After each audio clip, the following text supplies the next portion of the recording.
Alhamdulillahirabbil alamin. Asyhadu alla ilaha illallah wa asyhadu anna Muhammadan abduhu wa rasuluh. Amma ba'du.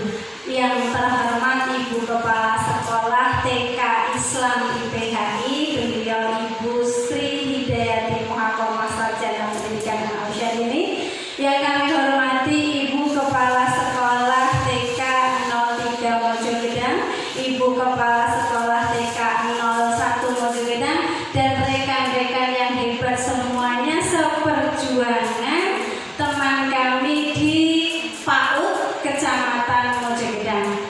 Perkenalkan, di sini saya mengumpulkan teman-teman semuanya untuk berbagi pemahaman, berbagi ilmu, penerapan tentang budaya positif. Tugas ini saya lakukan yang pertama karena untuk mencukupi, memenuhi tugas saya sebagai calon guru penggerak di Pendidikan Guru Penggerak Angkatan 9 Kabupaten Karanganyar pada tahun 2023. Baiklah Ibu semua, untuk mengawali kegiatan hari ini, marilah kita buka acara siang hari ini dengan bacaan basmalah bersama-sama. Bismillahirrahmanirrahim. Alhamdulillah, semoga kegiatan nanti berjalan dengan lancar dan kegiatan kita laksanakan dengan santai mawon karena ini adalah berbagi sharing. Tahapan kegiatan pada hari ini yang pertama berdoa. Alhamdulillah tadi kita sudah berdoa. Yang kedua adalah ice breaking. Marilah ibu-ibu, saya mohon untuk ice breaking biar semangat ibu-ibu lebih tergerak lagi, tergerak, bergerak, dan menggerakkan. Saya punya yel-yel untuk sebelum ice breaking. Untuk moto guru penggerak, calon guru penggerak, tergerak, bergerak, menggerakkan. Ngerti nggih? Bisa nggih? Tergerak, bergerak, menggerakkan. Ngerti nggih yel-yelnya nggih? Ayo ready? Yes. Semangat yang dulu. Ayo ready? Yes. Guru penggerak, tergerak, bergerak, menggerakkan. Saya mohon untuk ice breaking, ibu-ibu semua berdiri nggih? Sebentar saja. Berdiri untuk di sini, untuk gabung melingkar kecil di sini. 1, 2, 3, 4, 5. Kita bermain benar, salah, dan tepuk tangan. Benar, salah, dan tepuk tangan. Kalau saya bilang benar, ibu-ibu maju. Kalau saya matur salah, berarti ibu mundur. Kalau saya matur tepuk tangan, gandeng tangan. Gitu ya? Kita ice breaking-nya seperti itu. Perlu diingat, kalau benar berarti maju. Kalau salah berarti mundur. Kalau tepuk tangan berarti gandeng tangan. Saya nggak ikut loh ya. Saya mundur. Ya. 1, 2, 3 salah. 1, 2, 3 benar. 1, 2, 3 benar. 1, 2, 3 salah. Tepuk tangan. Alhamdulillah, guru hebat, salam gerak angkatan 11 ya. Kalau 11 ke 10, terima kasih dulu kembali Ibu. Semoga nanti mengikuti jejak kami yang sudah menjadi calon guru penggerak di angkatan 9. Tujuan kegiatan yang sudah saya sampaikan di awal tadi, yang pertama adalah untuk memenuhi tugas saya, tugas kami di CGP Angkatan 9 karena pemenuhan di LMS. Yang kedua karena ilmu ini nanti tentang budaya positif, semoga nanti juga teman-teman semuanya menerapkannya di lembaga masing-masing, gitu ya. Kegiatan yang keempat adalah penyampaian materi, terus dilanjutkan mungkin kalau ada tanya jawab dari teman-teman. Yang terakhir adalah penutup. Seperti tertera dalam materi, bahwasanya pada siang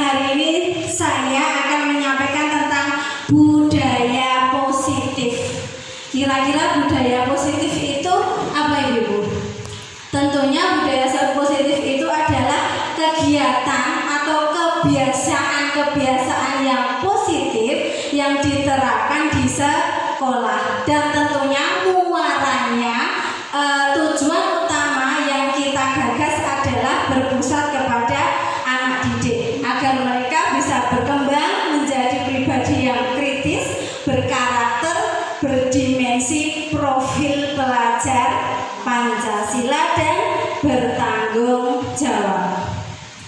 Ada perubahan paradigma untuk membangun budaya yang positif.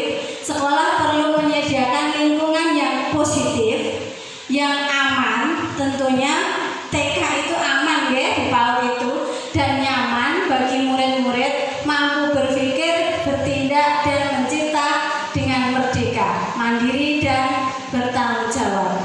Disiplin itu adalah sebuah kontrol. Disiplin adalah sebuah pembiasaan. Dalam hal ini adalah kontrol seorang guru kepada muridnya. Nah, sekarang ada statement Bu, ada pernyataan.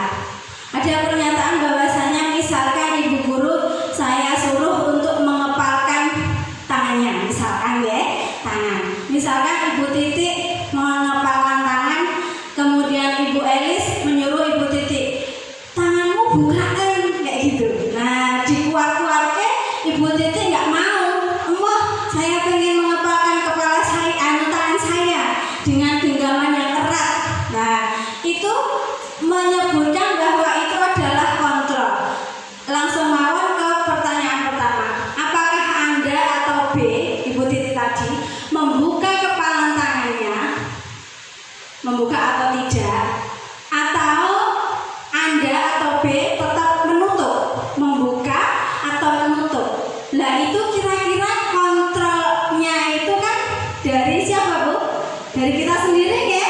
Nah, kontrol itu ternyata muncul dari pribadi kita masing-masing karena kita mempunyai apa? Pendirian yang kokoh. Dan tentunya pendirian itu beralasan. Kenapa kok tetap membuka? Kenapa kok tetap mengapal? Nah, itu tentunya ada alasan atau ada kontrolnya sendiri untuk kegiatan yang disampaikan di statement ini. Lanjut ya. Pembelajaran di pendidikan guru bergerak, tentunya kita mempelajari modul 1, alhamdulillah ini sudah sampai modul 4, modul 1.4, itu tentang pembelajaran yang disampaikan oleh KHD, Ki Hajar Dewantara. Pendidikan menurut Ki Hajar Dewantara itu bertujuan menuntun segala kodrat yang ada pada anak-anak agar mereka dapat mencapai keselamatan dan kebahagiaan yang setinggi-tingginya, baik sebagai manusia maupun sebagai anggota masyarakat. Oleh sebab itu, pendidik itu hanya dapat menuntun tumbuh dan hidupnya kekuatan kodrat yang ada pada anak agar dapat memperbaiki. Dalam tanda kutip menuntun. Misalkan kita sebagai petani itu apakah kita mempunyai kekuasaan untuk menghidupkan tanaman Bu? Boten nggih, karena kita hanya bisa memupuknya. Memupuknya pun harus sesuai kadarnya kan ya. Misalkan tanaman yang kecil berarti pupuknya ya sedikit, atau mungkin yang lebih tentang berpetani, tentang pertanian ya, jangan banyak-banyak untuk memberikan pupuknya karena mungkin malah akarnya nanti malah membusuk ya. Jadi kalau kita kesehariannya yang kita pegang adalah anak didik yang usia 2, kalau kita di TK 4-6 itu sesuai usia mereka. Tidak usah kita muluk-muluk anak harus pinter A, B, C, dan Z sampai 1-100, tidak usah. Kita sesuai kadar mereka. Kita sendiri, nah ini tadi jawaban tentang statement yang kita mengepal atau membuka tangan tadi. Kita sendiri yang memegang kontrol atas kepalan tangan kita. Apakah kita membuka atau menutup, itu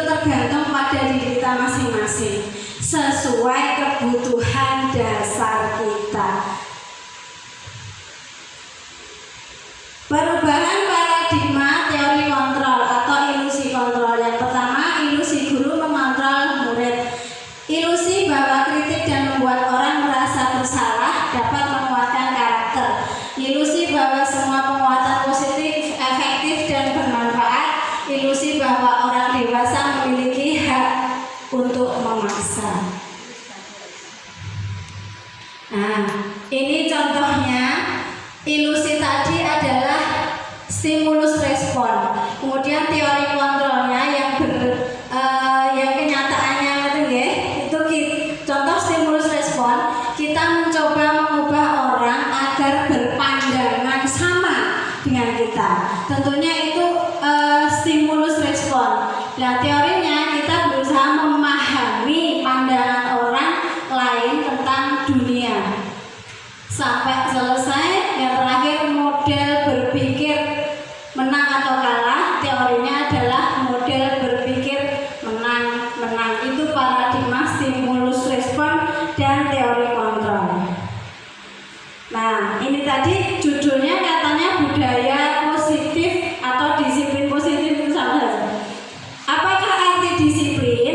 Disiplin berasal dari bahasa disiplina yang artinya belajar. Makna asal dari kata ini berkonotasi dengan disiplin diri dari murid-murid Sokrates dan Plato. Disiplin diri membuat orang menggali potensinya menuju sebuah tujuan, apa yang dia hargai.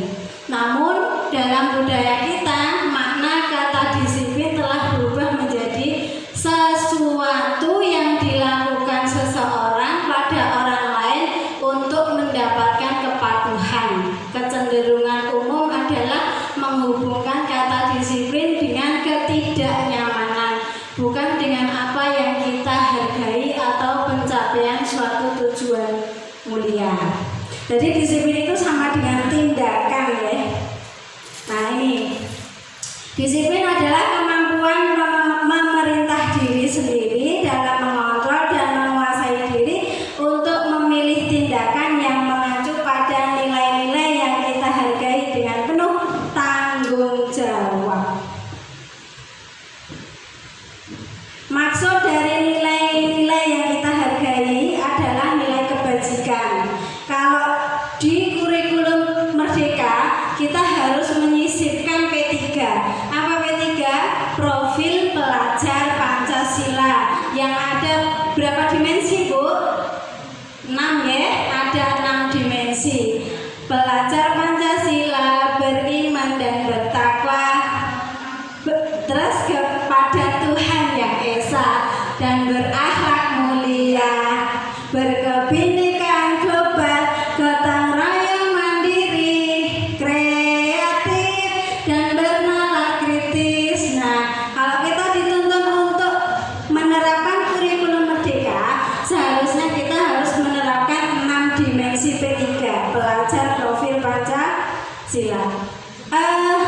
Tentang motivasi anak, teori motivasi itu ada 2, motivasi eksternal dan motivasi internal untuk mewujudkan budaya positif di sekolah. Contoh motivasi eksternal. Nah, ini contohnya. Contoh motivasi eksternal itu motivasi yang muncul karena sesuatu. Jadi karena luar, karena dorongan dari luar. Contohnya, anak gak mau ngapa-ngapain. Ayo Mbak Naya bisa nyanyi di depan, kayak gitu kan. Nanti kalau mau nyanyi di depan dapat hadiah loh. Nah, itu contohnya motivasi eksternal atau internal? S ya tentunya, karena motivasi dari luar, dorongan dari luar, bukan dari hatinya Mbak Naya sendiri gitu. Jadi eksternal. Atau lagi yang satu lagi, misalkan gini, ada anak yang buang sampah sembarangan misalkan. Mas Roni buang sampah sembarangan. Wow, nanti sedang dihukum Bu Guru. Nah, karena takut hukuman itu, terus Mas Roni mau mengambil sampah tadi dibuang ke tempat sampah. Nah, ini contohnya motivasi eksternal juga, karena hukuman dari Bu Gurunya. Nah, yang motivasi internal itu tentunya tumbuh dan berkembang dan menjamur dari dalam diri anak itu sendiri. Nah, itu contoh motivasi internal. Nah, itu motivasi internal itu menjadi tujuan budaya positif. Bagaimana kita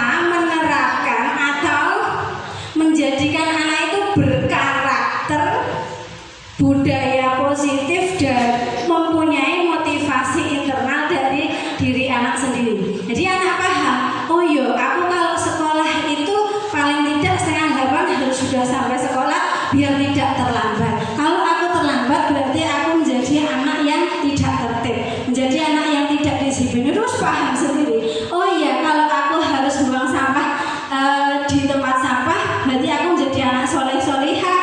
Kalau aku tidak buang sampah di tempat sampah, berarti aku anak yang kurang baik. Itu tumbuh pada diri sendiri. Lah tugasnya Bu Guru bagaimana menerapkan atau membimbing atau menciptakan pada anak tadi biar termotivasi internalnya di sekolahan, tumbuh di karakter mereka sendiri gitu ya. Itu motivasi ada dua, motivasi eksternal dan internal. Ada 5 kebutuhan dasar manusia. Yang pertama survival, kemudian love and belonging, kemudian fun, freedom, dan power. Survival itu apa? Kebutuhan dasar pangan, sandang, papan. Jadi yang boten maem ya luwe, yang boten berbaju ya ngoten juga, yang nggak punya rumah, kepanasan, kehujanan, berarti itu kebutuhan untuk bertahan hidup. Kebutuhan pokok itu survival. Kemudian kebutuhan love, kemudian kasih sayang dan belonging, rasa ingin diterima. Seorang anak itu akan ketara banget ya Bu. Kalau kurang kasih sayang, anak itu sebenarnya nggak ada kalau anak nakal, anak belik, anak pecicilan, anak sewe, itu nggak ada. Yang ada itu anak yang kurang kasih sayang, anak yang kurang perhatian, anak yang kurang pelukan, mungkin dari keluarga, dari pihak keluarga, mungkin mama atau papahnya gitu ya. Itu adanya seperti itu. Terus mungkin fun, kebutuhan fun, mungkin kurang senang di rumah ya, mungkin mendengar atau sering mendengar ayah ibunya cekcok, atau kebahagiaan di rumah tangga mama papahnya itu kurang harmonis. Nah itu kurang senang, berarti kurang fun. Kemudian kurang bebas, mungkin anak-anak terlalu dikekang mungkin ya, ingin A oleh, ingin B oleh. Jadi sesekali kita kontrol, kita pantau anak itu biar mengeksplor sesuai kebutuhan mereka. Jadi biar bebas, freedom, tapi tetap kita tetap menjadi pemantau, tetap menjadi pengontrol yang baik. Kemudian power, kekuatan atau penguasaan.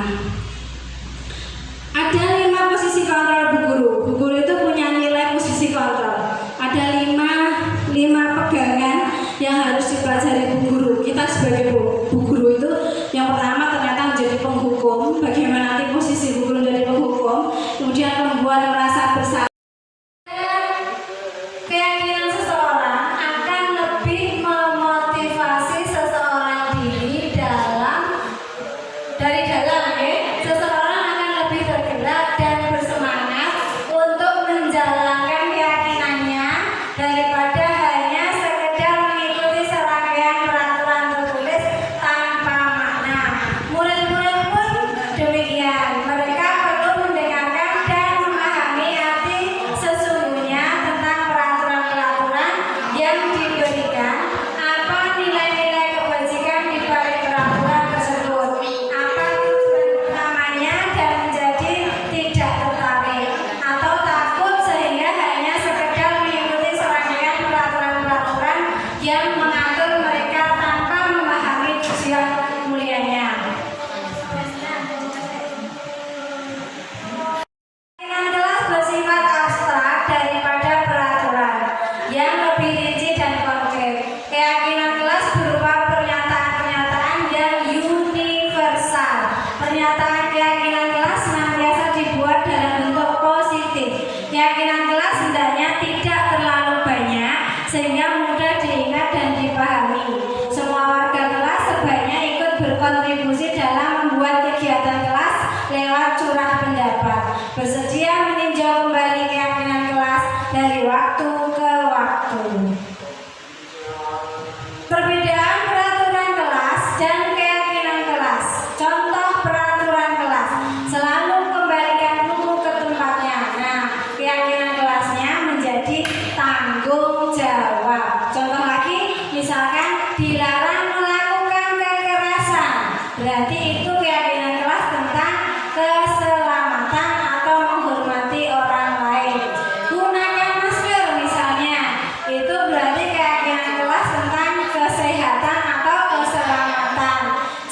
lari-lari di kelas, jangan mondar-mandir di kelas, jangan gaduh di kelas. Itu berarti keyakinan kelas tentang keselamatan dan keamanan.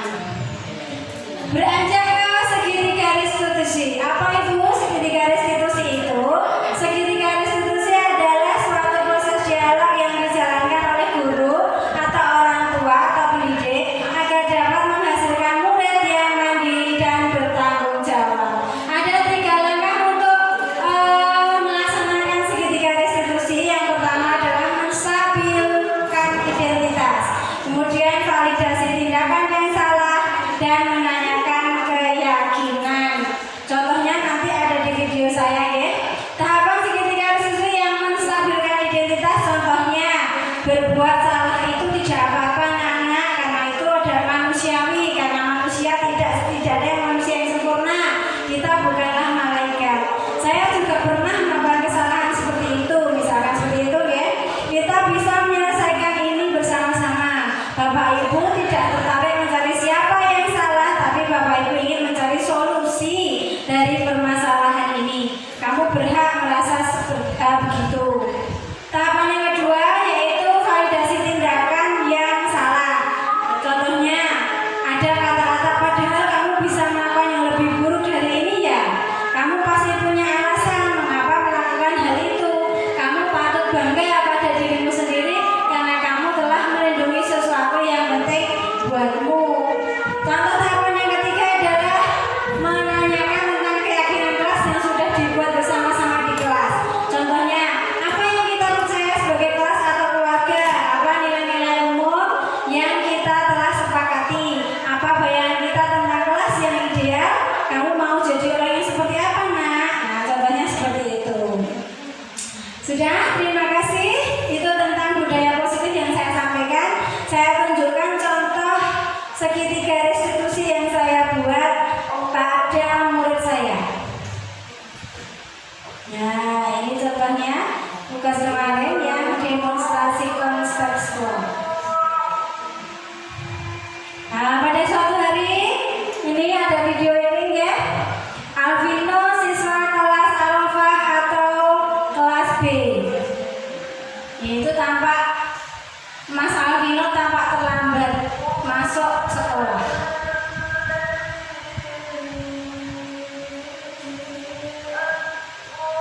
Pada hari Selasa 10 Oktober 2023 ketika teman-teman sudah berbaris rapi dan melakukan kegiatan motorik kasar di halaman sekolah, Mas Alvino baru datang diantar oleh mamanya dengan meminta izin menjaga sekolah untuk dibuka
Alvino tahu, nah bilang gitu. Mas Alvino telah melanggar kesepakatan kelas kita. Kita menyimpulkan sebagai guru TK ya, karena anak belum bisa berbahasa secara lancar. Kita menyimpulkan sendiri. Mas Alvino telah melanggar kesepakatan kelas kita, yaitu tentang disiplin. Tahu disiplin? Karena Mas Alvino terlambat sekolah. Apakah Mas Alvino mau minta maaf dan berjanji tidak akan mengulangi lagi? Mas Alvino mau berjanji sama Bu Guru. Akhirnya ya, dalam video saya tadi nanti nih. Nah, ini bincang-bincang saya dengan bincang-bincang saya dengan Mas Alvino.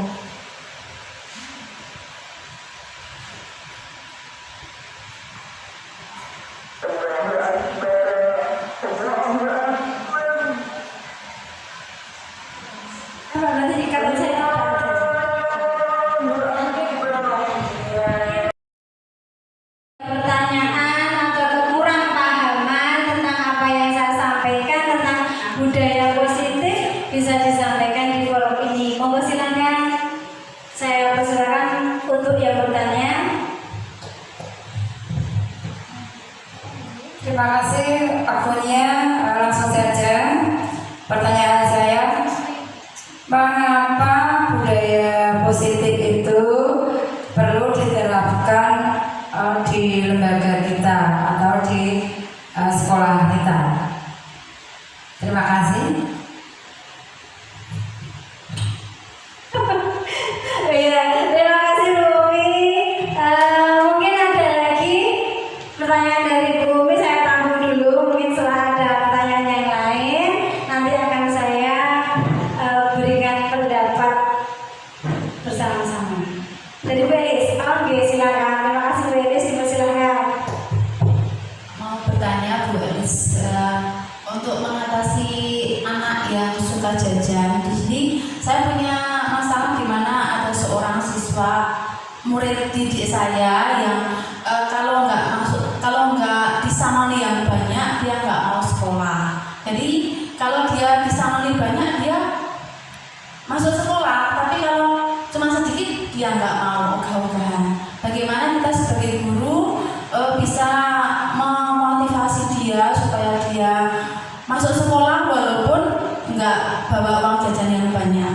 Ya, ini pertanyaan dari saya. Dan juga satu lagi, bagaimana kita menjadi manajer yang baik bagi anak didik kita? Sekian, terima kasih. Terima kasih Bu Elis. Coba dikasih Bu Umi atas pertanyaan yang diajukan dan Bu Elis. Pertama saya akan memberikan pendapat untuk Bu Umi dulu. Seberapa penting atau pentingkah budaya positif itu diterapkan di sekolah? Sangat penting Bu. Budaya positif itu apa toh? Budaya positif itu nilai-nilai kebajikan yang harus ditanamkan di sekolah untuk anak didik kita. Budaya positif di sekolah itu, nah itu artinya nilai-nilai dan kebiasaan-kebiasaan di sekolah yang berpihak pada peserta didik agar mereka dapat berkembang menjadi pribadi yang kritis, penuh hormat dan bertanggung jawab. Bagaimana cara menerapkan atau budaya positif itu bisa tertanam di sekolah? Tentunya kita harus menerapkan 6 dimensi profil pelajar Pancasila. Coba sebutkan Ibu salah satu mawon apa? Ayo. Yang tadi beriman dan bertakwa kepada Tuhan Yang Maha Esa. Kemudian mandiri, bernalar kritis, berkebinekaan global, gotong royong. Kelas satu? Kelas satu tadi apa? Belajar dinyanyikan ya Bu. Belajar Pancasila, beriman dan bertakwa pada Tuhan Yang Esa, dan berakhlak mulia, berkebinekaan global, terus gotong royong, mandiri, kreatif dan bernalar kritis. Kreatif dari yang belum tadi ya. Nah, cara menerapkan budaya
Yang pertama untuk anak yang suka jajan. Dengan segitiga restitusi kita tindak secara baik-baik anak. Kita sebagai guru PAUD juga harus bisa menjadi guru BP. Ya, kalau di SMP ya, tentunya kita ajak si A misalkan berbincang-bincang secara empat mata di ruangan. Kemarin Mas Roni kok nggak masuk sekolah, kenapa? Saya nggak dikasih uang jajan aku yang jajannya nggak banyak, saku gak oke, aku mau sekolah pokoknya. Oh gitu ya. Nah ayah kerjanya apa? Kebetulan ayahnya kerjanya apa? Hah? Oh tukang mau banyak loh. Ayah kerja apa tahu? Ayahku yo kerja bu, mau nggak pernah di rumah, ayah kerja tukang bu, kayak gitu. Uangnya banyak toh, ya nggak tahu pokoknya aku yang nggak dikasih uang jajan banyak, aku mau sekolah bu. Nah mintanya berapa? Mintanya 5.000 bu. Nah terus dikasih mama berapa? Ya pokoknya harus 5.000 ya, nggak 5.000 mau nggak mau sekolah gitu. Nah terus Mas Roni itu kalau sekolah pengen jadi apa atau jadi pengen cari jajan, apa pengen cari ilmu? Nah pengen pinter nggak? Gitu. Kalau kebanyakan jajan nggak bisa pinter loh. Nah kayak gitu ya. Terus nanti kalau jajan terus uangnya ayah lama-lama habis, Mas Roni minta siapa? Nah lebih baik uangnya Mas Roni kalau banyak ditabung. Terus sekolah itu nggak harus jajan banyak, kan di sekolah juga dikasih maaf sama bu guru, jajannya sedikit aja. Terus di sekolah kan banyak teman di sekolahan, apa nggak kangen sama teman-teman di sekolahan? Kalau nggak sekolah di rumah sama siapa coba yang nggak sekolah? Main bobo, main HP, ya enak sekolah no, kayak gitu. Terus Mas Roni pengen jadi apa besok kalau besar? Misalkan dia pengen jadi polisi gitu ya, pengen jadi polisi bu guru, wah hebat Mas Roni pengen jadi polisi. Kalau pengen jadi polisi itu uangnya harus banyak sekali. Nah uangnya Mas Roni banyak gimana? Oh pinter dengan nabung lah, daripada buat jajan mending cuma belinya mama celengan tabungan itu loh, nanti dimasukin 2000 lama-lama banyak, besok jadi buat sekolah jadi polisi. Nah nanti yang nggak mau sekolah di rumah sama siapa, di rumah nggak pinter, nanti nggak jadi polisi loh nanti. Nah jadi perbuatan Mas Roni itu bener apa salah? Yang nggak dikasih uang jajan kalau nggak dalam sekolah gitu. Salah ya bu guru ya. Nah kalau salah bisa sekolah lagi ya sama bu guru ya. Uang jajan dikit nggak apa-apa ya. Itu temennya itu Mbak Sasa juga jajannya cuma 2.000 sudah, yang lain ditabung, nggak apa-apa sekolah terus kayak gitu. Jadi diberikan contoh-contoh yang baik-baik, contoh temennya yang baik-baik, yang bagaimana gitu, diberikan contoh. Kemudian untuk menjadi seorang manajer yang baik, tentunya bu guru agar menjadi seorang manajer yang baik itu agak berat ya. Harus menanamkan pada diri sendiri juga. Sebagai manajer, maksudnya manajer itu kayak direktur, pemimpin, harus lebih baik dulu daripada yang lain. Nah kalau dengan murid bagaimana? Tentunya manajer itu harus bisa menguasai keempat lainnya. Penghukum tentunya janganlah, sebagai guru harus menjadi penghukum. Terus kalau menjadi teman, memang kita harus menjadi teman, bahkan menjadi orang tua di sekolah.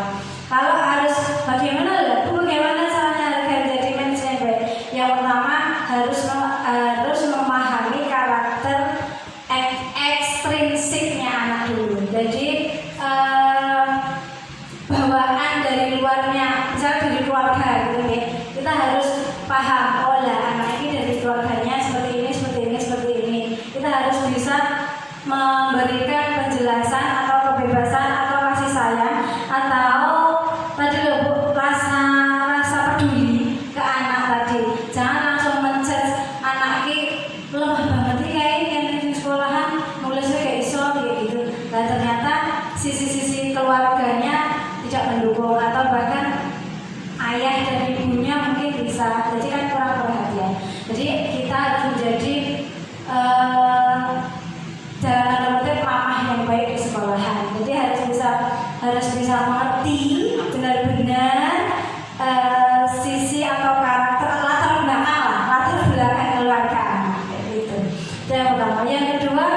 tidak pilih kasih tentunya. Maksudnya tidak membedakan gue ini pinter berarti kita kerjaannya terus atau ini aktifiran kita ngomongin terus ya itu enggak. Jadi kita harus menyamaratakan anak gitu, cara kita membimbing anak itu sama rata, sayangnya sama, hormatnya kalau kita harus hormat tuh ya sama anak-anak loh ya. Bukan apa yang guru lah hormat sama anak, jadi kasih sayangnya, rasa hormat kita, terus rasa senang kita ke anak itu harus sama gitu deh. Itu yang kedua. Mungkin yang ketiga kita bisa memberikan contoh yang baik, contoh-contoh atau ya contoh-contoh ya contoh perbuatan dari diri kita sendiri, pembawaan diri kita sendiri tentunya kan kita sebagai tuturi Handayani tadi yang pertama adalah sebagai panutan atau contoh yang baik, yang kedua kalau kita tidak jadi penyemangat, kalau kita di belakang kita mendorong siswa memberikan motivasi yang terbaik bagi mereka. Tentunya kita harus bisa menanamkan karakter itu sebagai guru. Jadi insya Allah nanti kita bisa terbawa sedikit demi sedikit karakter yang baik itu, dan anak-anak menirunya kita dengan bahasa kasih sayang Bu. Oh Bu guru kayak nanti anaknya bisa menilai sendiri kok, guru A kayak ini, guru B, guru C, guru D gitu bisa menilai sendiri. Tapi kita harus membawa karakter yang baik, tidak membedakan mereka. Jadi rasa hormat, rasa kasih sayang yang kita berikan ke anak itu sama. Dan Bu Elis mungkin bisa membantu sedikit pernyataan atau jawaban saya, mudah-mudahan bisa membantu. Ada lagi pertanyaan Bapak, Ibu? Kalau tidak ada, alhamdulillah untuk kegiatan saya hari ini tentang diseminasi menyebarkan pemahaman dan penerapan tentang budaya positif. Untuk tugas PGP saya di angkatan 9 ini saya akhiri cukup sampai di sini. Terima kasih ibu-ibu semuanya yang telah membantu kelancaran kegiatan saya hari ini. Semoga sedikit ilmu yang saya sampaikan bisa bermanfaat lebih banyak untuk ibu-ibu semua khususnya, dan umumnya bisa diterapkan di lembaga ibu-ibu semuanya. Mungkin dari saya, apabila